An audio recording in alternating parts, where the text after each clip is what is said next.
¿Y si te dijera que el fútbol estuvo a punto de desaparecer antes siquiera de existir? No es una exageración.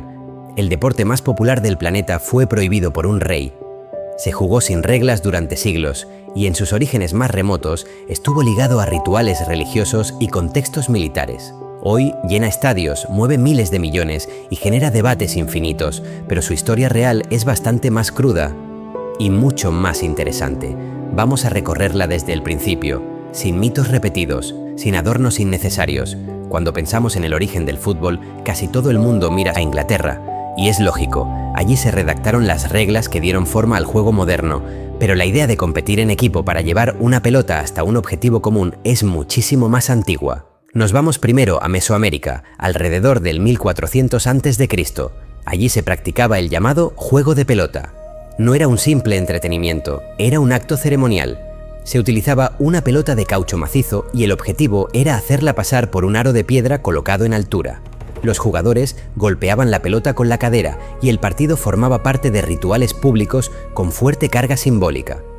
Durante años se ha repetido que el capitán perdedor era sacrificado siempre. La realidad histórica es más compleja. Sí existieron sacrificios humanos en determinados contextos rituales, pero no hay evidencia sólida de que cada partido terminara así ni de que dependiera únicamente del resultado deportivo. Lo que sí sabemos es que representaba conflictos cósmicos y ciclos de vida y muerte. Y fíjate en el contraste.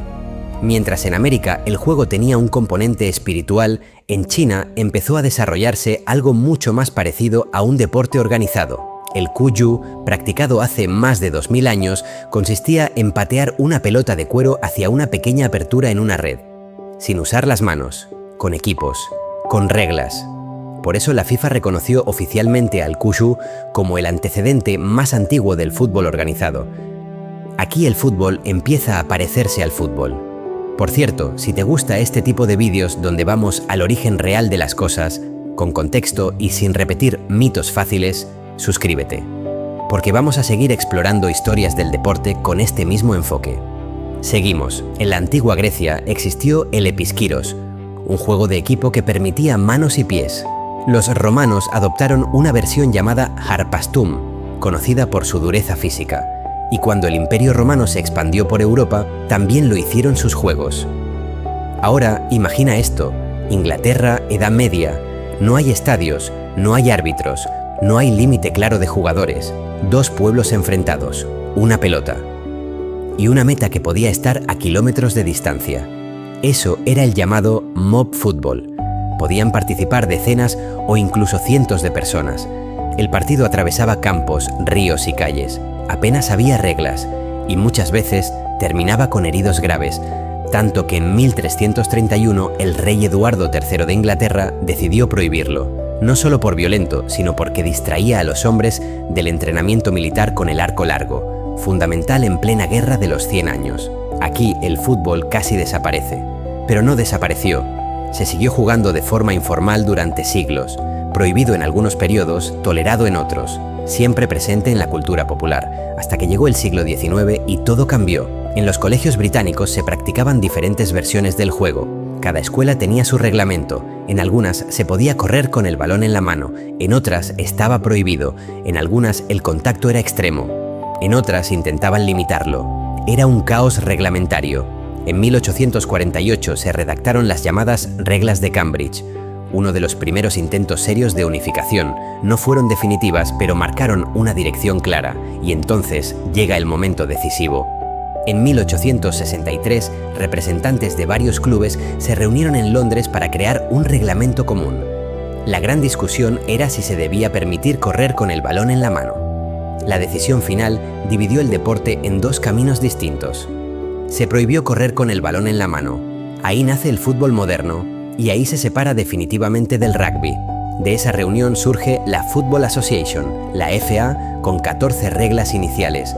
Por primera vez el juego tenía una estructura oficial compartida. A partir de ese momento, el crecimiento fue rápido. En 1871 se disputa la primera FA Cup, el torneo más antiguo del mundo en esta disciplina. El fútbol deja de ser una práctica escolar dispersa para convertirse en competición organizada. Poco después aparece la figura del árbitro con autoridad real dentro del campo. y en 1886 se crea la International Football Association Board, organismo que todavía hoy define las reglas del juego. Pero faltaba un elemento clave: el dinero. Durante años, muchos clubes pagaban a sus jugadores de forma encubierta. Oficialmente eran amateurs. En la práctica, no tanto. En 1885 se reconoce el profesionalismo en Inglaterra, y ese paso transforma el deporte por completo. En 1888 nace la Liga Inglesa con calendario regular y sistema estable. El modelo se replica en otros países.